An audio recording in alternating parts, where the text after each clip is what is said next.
you need an ideal because you have nothing to aim at, but an ideal is a judge, and you always fall short of the ideal. So how the hell can you have the benefits of having an ideal without having the crushing blow that goes along with having the judge that always regards you as insufficient?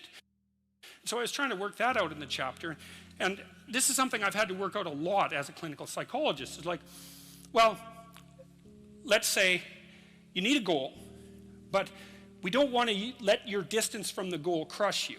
So you got to set up a goal, and then you got to make the goal, break the goal down into parts so that you can move towards it, and you have a fairly high likelihood of doing it. So that's a bit of practical, I wouldn't say advice, it's because it's better than advice. It's some practical knowledge about how to go about achieving an aim. Set a high aim, but differentiate it down so you know what the next step is, and then make the next step difficult enough so you have to push yourself past where you are, but also provide yourself with a reasonable probability of success. It's also what you do with children, right? You want to push them because they need to grow up and be more than they are, right? But you don't want to crush them with constant failure. So what you do is aim high and make the goal difficult but proximal.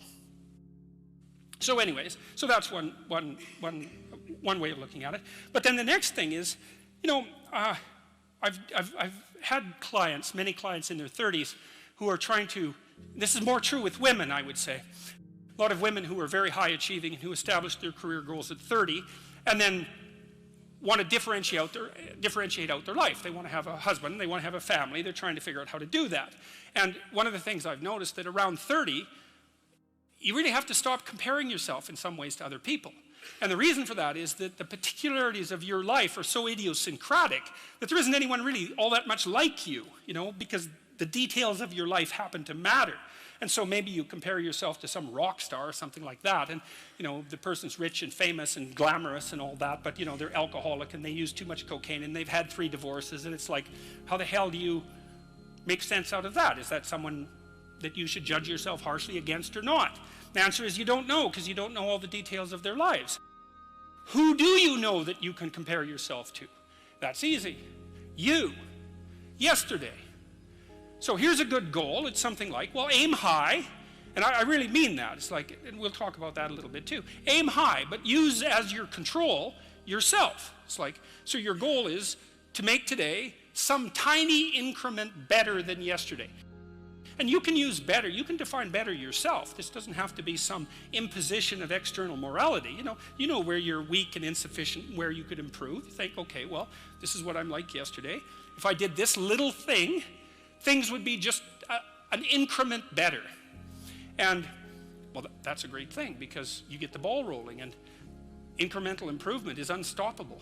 You can actually implement it, and it starts to generate Pareto distribution-like consequences. It starts to compound. And I've seen that happen in people's lives over and over. Well, people write me all the time and tell me that they're doing that, but I've seen that happen in people's lives continually. They make a goal that, the goal should be, how could I conceive of my life so that if I had that life, it would clearly be worth living, so I wouldn't have to be bitter, resentful, deceitful, arrogant, and vengeful. Like, that's sort of the bottom line, right? Because that's what endless failure does to you. It's not good. And that's what life without purpose and a goal does to you as well, because life is very hard. So you think, okay, well, I need to adopt a mode of being that would justify my suffering. And you can ask yourself that question. What would make this worthwhile?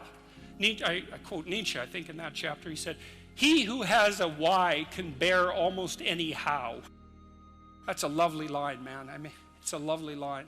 And it's really worth thinking about. So you think, well, how do I manage all this misery and suffering and futility? It's like, well, I need to figure out what I would have to do in order to make that clearly worthwhile. And so then you have your goal, and then you think, well, I need to move towards that incrementally because I'm kind of useless and can only do so much, and maybe not even that. But all I have to do is be a little bit better than my miserable self yesterday. And that'll propel you forward very rapidly, and you can succeed at it, which is also really lovely, because why not set yourself up for success?